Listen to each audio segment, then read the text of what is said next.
As senators work to finalize the state budget in the final days of the session, we know one thing: the stakes are high when it comes to property tax relief.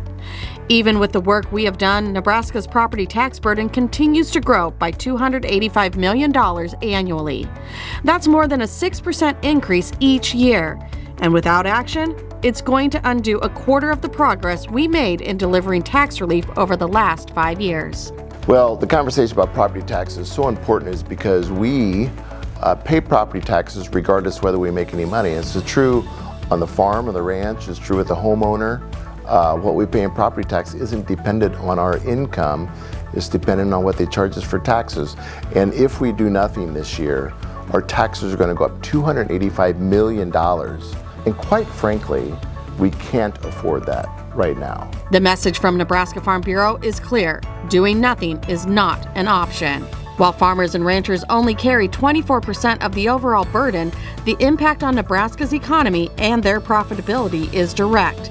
It's the number one input cost for agriculture, and that burden continues to grow at an unsustainable rate. That's the reason we are really working continually on property tax, because we have to be competitive.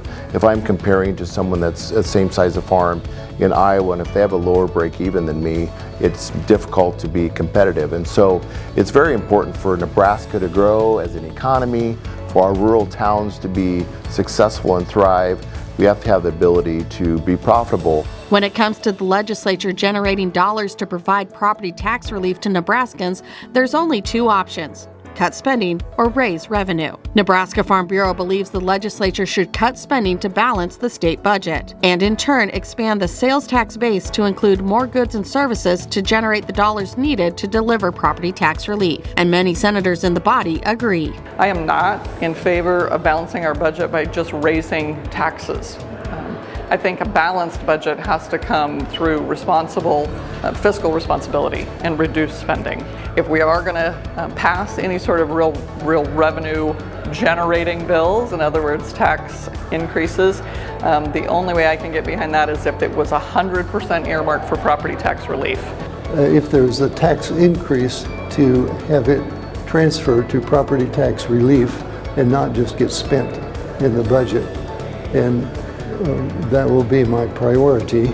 Several bills to expand the tax base, which could be used to deliver property tax relief, have been introduced, including LB 169, which eliminates sales tax exemptions on non-essential services. LB 170 eliminates sales tax exemptions for pop and candy and increases the tax on cigarettes. And LB 712 creates a tax on electronic nicotine delivery systems. Property tax relief isn't just a rural issue. It's a Nebraska issue. Whether you own a home in Omaha, a business in Kearney, or a ranch in the Sandhills, lowering property taxes puts money back in your pocket and strengthens our entire state economy. It's a priority of all the members in the body of, let's not waste this 90-day session. If we can find property tax relief, let's get dollars to those that need it, that have high property taxes. So what can you do?